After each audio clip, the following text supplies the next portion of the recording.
Assalamualaikum warahmatullahi wabarakatuh. Alhamdulillah wassalatu wassalamu ala rasulillah wa ba'da. كنت في بداية الأمر عندما اتصل بمكتبي المنظم المؤتمر ففكرت أن أقدم موضوعي باللغة العربية. هذا يليق لكوني مؤتمر عالميا. وبحثت عن وأمامي بعض العناوين العلمية فوجدت أن العنوان أو موضوع يتعلق بالسند أو إجازة العلم التي بحثوا عن كلام عنه دار في مجتمعنا متأخرا، فظننت أنه مناسب. ثم نظرت إلى الموضوع فوجدت إن أقدمه باللغة العربية فلعل لا يفهمه كثير من الناس من يحتاج إلى معرفة هذا الباب. فأظن من المناسب أو من الأفضل أن أقدم بلغة الماليزية مع الترجمة نظرا لبعض الإخوة من الدول العربية الذين لا يتكلمون باللغة الماليزية. Initially, I was thinking to present my paper or my talk in Arabic because this is an international seminar. But then I found, because I got few topics very important to be presented in this Mu'tamar, so I picked up one of them. So I think the topic related to Isnad is very important. But if I present in Arabic, it might not reach some of people in this country who need to understand or this topic to be understood by them.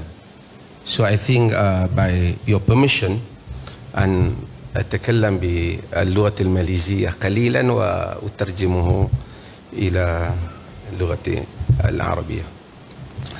Tajuk yang kita akan bincangkan pada hari ini dengan semua ucapan kepada Timbalan Menteri dan kepada semua yang hadir tetamu terhormat.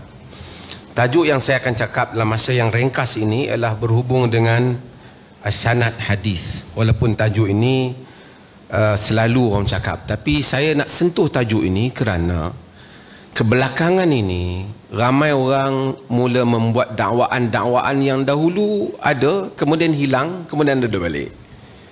Bahawasanya ilmu-ilmu yang dipelajari oleh kita hari ini tidak sah selagi tidak ada sanad yang menyambungkan daripada diri orang yang bercakap itu kepada ashabu al-kutub ataupun kepada ashabus sunan, yang mana mereka ini seperti Al-Bukhari, Muslim, An-Nasai, At-Tirmidzi, Abu Dawud, Ibnu Majah, Imam Ahmad, Ibnu Abi Asim, semuanya mereka ini tidak sah, ataupun hatta amalan-amalan ini tidak sah melainkan hendaklah melalui sanad.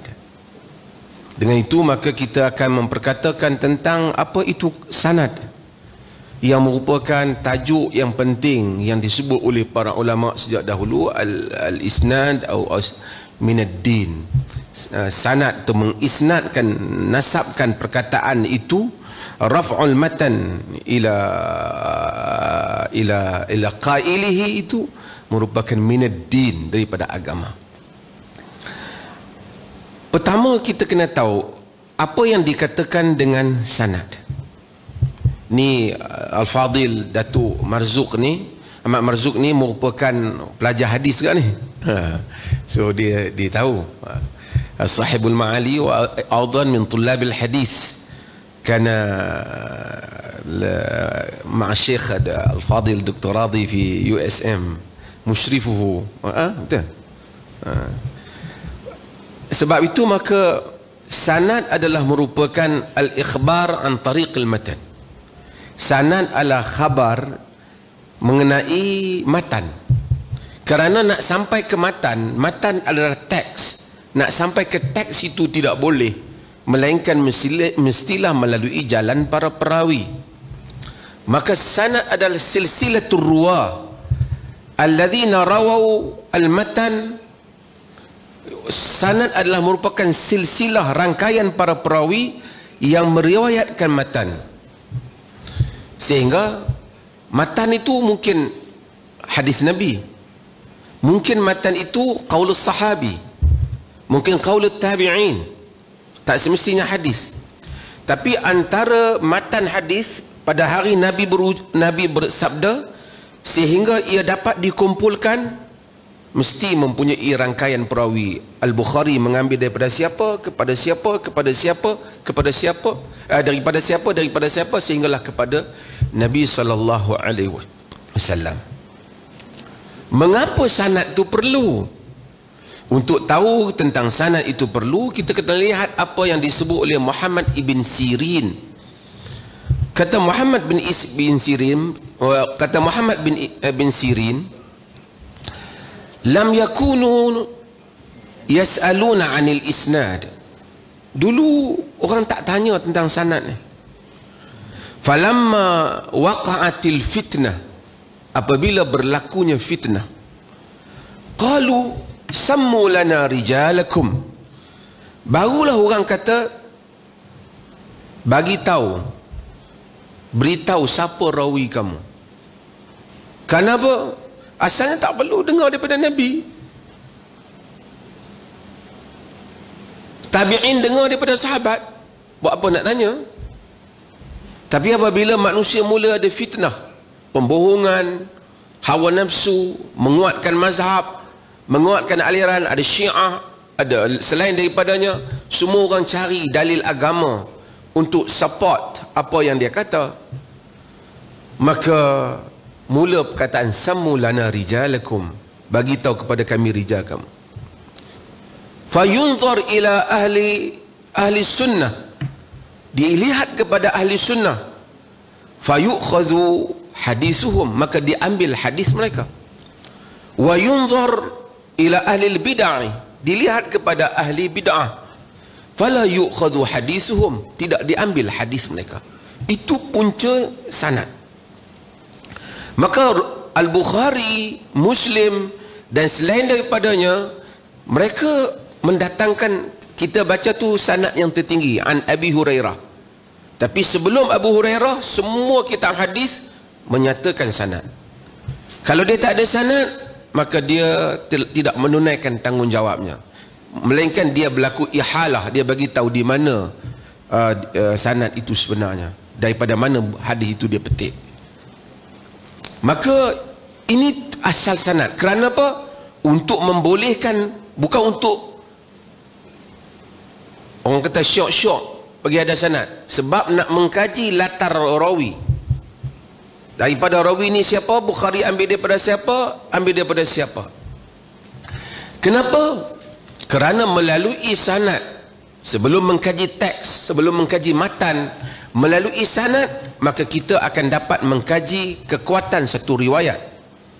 Kerana hadis itu dia ada sanad, ada matan, dan pengkajian kepada sanad itu yang disebut oleh ulama-ulama hadis sebagai mattasal, hadis sahih itu sebagai mattasala sanaduhu binaqlin adlin dhabitin an mislihi ila muntaha min ghairi syadhin wala illah. Mattasala sanaduhu, yang bersambung sanadnya, binaqlin adlin dhabitin an mislihi ila muntaha, yang dinukilkan, diambil daripada rawi yang adil dan dhabit sehingga pengakhirannya. Saya sebut very basic untuk orang awam pasal rakaman ni, untuk mereka juga faham. Kaji sanad ni bukan kaji rawi ti siqah tak siqah dah, tapi kaji sudut lain, dua perkara di dalam sanad. Pertama, dikaji tentang sudut jarh wa ta'dil. Rawi itu diterima tak diterima, rawi yang ditolak, rawi yang diterima, penipu, pendusta, pernah menipu hadis ataupun pernah menipu orang lain, lemah, tak ingat, lupa pada akhir hayatnya, terbakar bukunya, atau berbagai-bagai lagi. Dikaji juga apa yang dinamakan dengan tarikhur ruwah. Latar belakang rawi itu, dia orang mana, dia lahir bila, dia pernah mengembara di mana, dia jumpa siapa, masa bila dia mula lemah ingatan, masa bila buku dia hilang. Ini adalah perkara yang penting kerana ada rawi yang siqah, tetapi hadis tidak menjadi sahih. Kenapa hadis tak menjadi sahih? Kerana siqah saja tidak cukup. Ittisalus sanad, kena ada bersambung sanad. Sebab itu kalau kita kata rijaluhu siqat, rawi-rawinya siqat, tidak memadai untuk hadis menjadi sahih. Kerana syarat hadis sahih bukan rijaluhu siqat, tapi juga ittisalus sanad, bersambungnya sanad.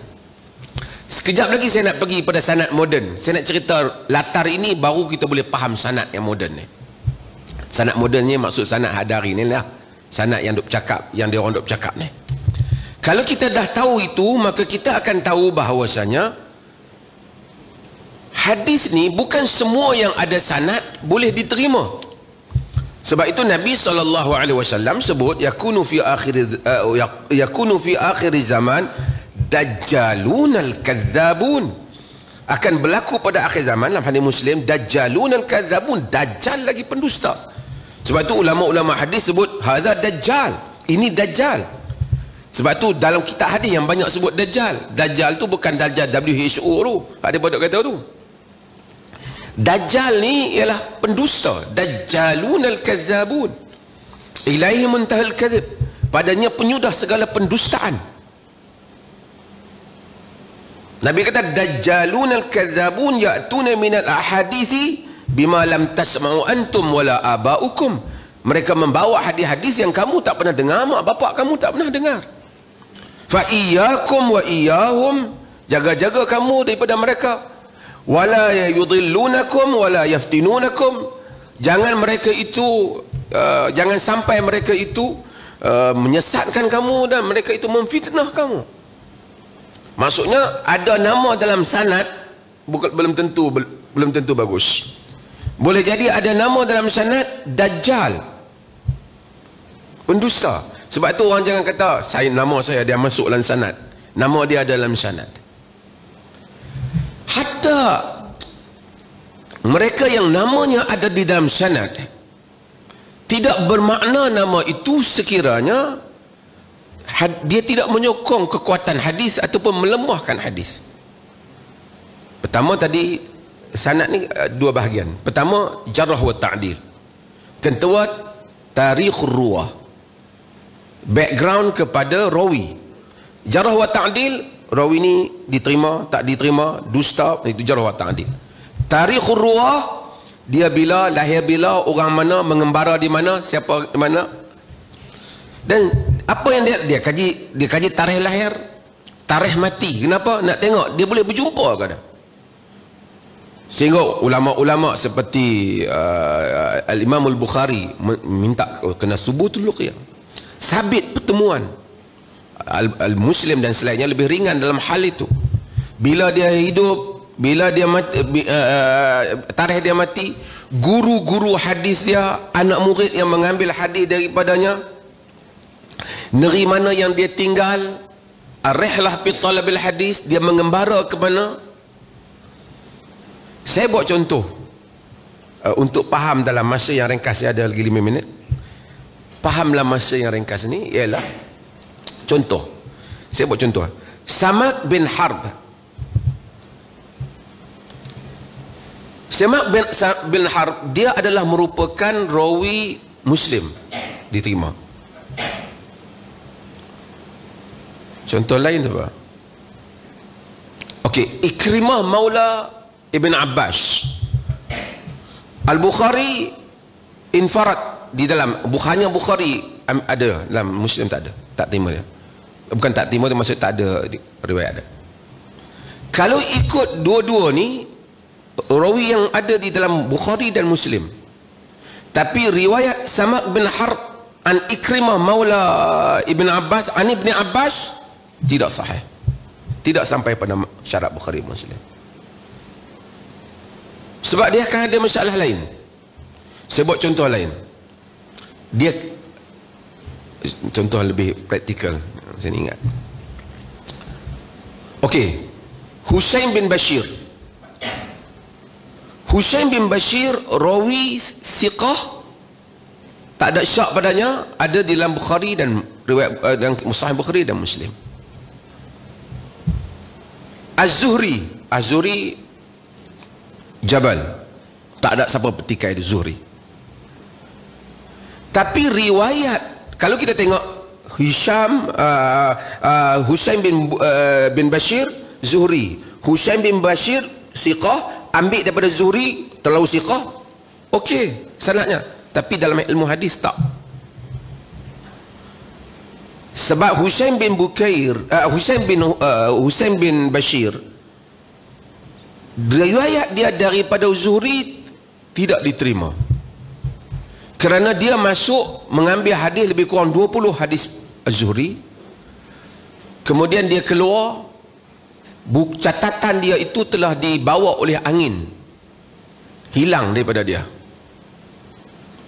Dia tak ingat melainkan beberapa riwayat, dan bila orang test dia balik, hanya yang lekat dalam ingatan dia, tidak begitu kuat. Walaupun dari segi kalau kita pergi cari dalam buku hadis, nama ni siqah, nama ni siqah, siqah campur siqah, okey. Dalam hadis kita tak boleh.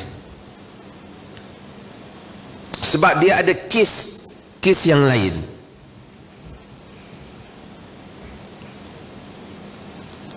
Sama juga Hamam bin Yahya umpamanya daripada Ibn Jurayj, sama juga.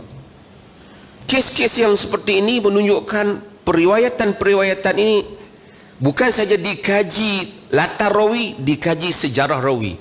Macam mana kita nak kaji sejarah rawi ni? Di situ kena tengok Kutubur Rijal. Rawi ni nama ribu-ribu rawi. Dr. Radhi,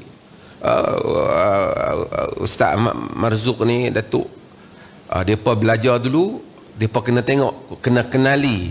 Kami yang belajar kena kenali Kutubur Rijal. Macam mana nak cari Kutubur Rijal ni, dan bagaimana nak mengetahui, nak membaca rumus yang ada di situ, dan nak membaca latar yang ada. Kalau Ibn Hajar punya istilah macam mana, Ibn Hibban punya istilah bagaimana. Ini latar umum. Saya stop di situ. Sekarang ni pelajar-pelajar ada hari ni, depa pula nak jadi sanad. Dia kata sanad daripada saya pun ada sanad. Saya pergi ke India, memang banyak saya ambil sanad. Semua berakhir kepada tangan kepada Waliullah Ad-Dehlawi. Sebahagiannya kepada Abdul Fattah Abu Qudas, kepada Al-Kausari, sebahagiannya kepada banyak sanad. Kalau pergi pun kan nubuk, tapi tak ada makna. Kerana setiap rawi dikaji, kekuatan ingatan dia, tarikh dia bermusafir, macam mana tulisan dia. Kalau kita pergi masuk dalam senarai rawi tu, dhaif hadis tu. Maka dengan itu, saya ada lagi 3 minit. Ibnu Salah 800 tahun yang lepas, apa Ibnu Salah kata? Summa inna riwayata bil asanidil muttasila laysa al maqsud bihadha fi asrina, wa kathirun min al a'sar qablahu isbata ma yurwa biha idh la yakhlu isnadun minha an shaykhin la yadri ma yarwih wa la yadbitu ma fi kitabihi dabtan yasluhu li an yu'tamada alayhi fi thubutihi. Innamal maqsud minha ibqa'u silsilatil isnad wallati khussat biha hadhihi al-ummah zadahallahu karamatan. Dia kata summa inna riwayata bil isnadil muttasilah, kemudian riwayat dengan sanad yang muttasil, laisal maqsud fi asrina, tidak lagi menjadi tujuan pada zaman kita. Wa katsiran min al-a'sari qablahu, dan pada kebanyakan zaman sebelumnya. Kerana maksud untuk apa? Isbata ma yurwa biha, untuk mensabitkan apa yang diriwayat. Kerana apa? Kerana kita dah ada Sahih Bukhari. Kita tak perlu sanad saya sampai ke Bukhari, tak perlu. Kerana Sahih Bukhari itu dah diyakini, Sahih Muslim itu telah diyakini, Musnad Ibn Ahmad itu telah diyakini. Maka sanad yang ada hari ini untuk apa? Dia kata tak ada apa melainkan ibqa silsilatul isnad, saja nak bagi ada silsilah isnad saja. Maka dakwaan sebahagian orang mengaji kena ada sanad. Kalau sanad tu maksud daripada dia, tok guru dia yang ada hari ini sampai kepada penghimpun kitab, kalau ambil nama mereka itu, pertama tak boleh cek sebab tak ada dalam jarah wa ta'dil, tak ada tarikhur ruwah. Kalau cek nama mereka pun hadis jadi lemah, jadi palsu. Sebab standard ahli hadis yang mereka kendaki akan gugur orang-orang yang ada pada hari ini. Yang ketiga, tidak ada keperluan lagi sanad tu. Memang kita pergi di India, tradisi di India, sebahagian di Syam, sebahagian juga sampai hari ini. Saya sendiri masih lagi jumpa syekh-syekh ni memang duk ambil sanad lagi. Orang panggil seronok-seronok lah. Bagi ada nama, kita tahu kalau nama kita dimasukkan dalam sanad tu, dhaif lah hadis tu. Dan tak perlu pun nama kita, melainkan kita tak yakin Sahih Bukhari tu. Melainkan kita tak yakin Sahih Bukhari ada hari ni Sahih Bukhari. Jadi kita terpaksa pergi ambil sanad, bagi sambung kepada satu guru yang lain. Maka saya nak dalam ringkas masa yang ringkas ini, nak memahamkan kepada mereka yang mendengar ini, khususnya ramai penuntut di pondok dia apa, tak apa, benda tu boleh ada, tapi jangan klaim itulah penentu sah ataupun taknya ilmu. Kalau tidak, kita semua tak boleh semayang, tak boleh puasa, tak boleh apa, kerana bukan semua orang ada sanad itu.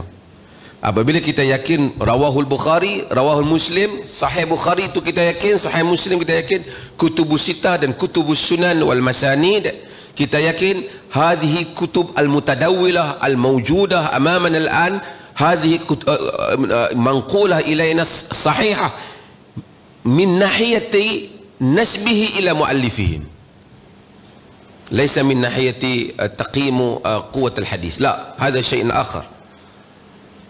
Tapi dari sudut untuk mensabitkan ia kepada penulisnya ataupun penghimpunnya, maka itu memadai.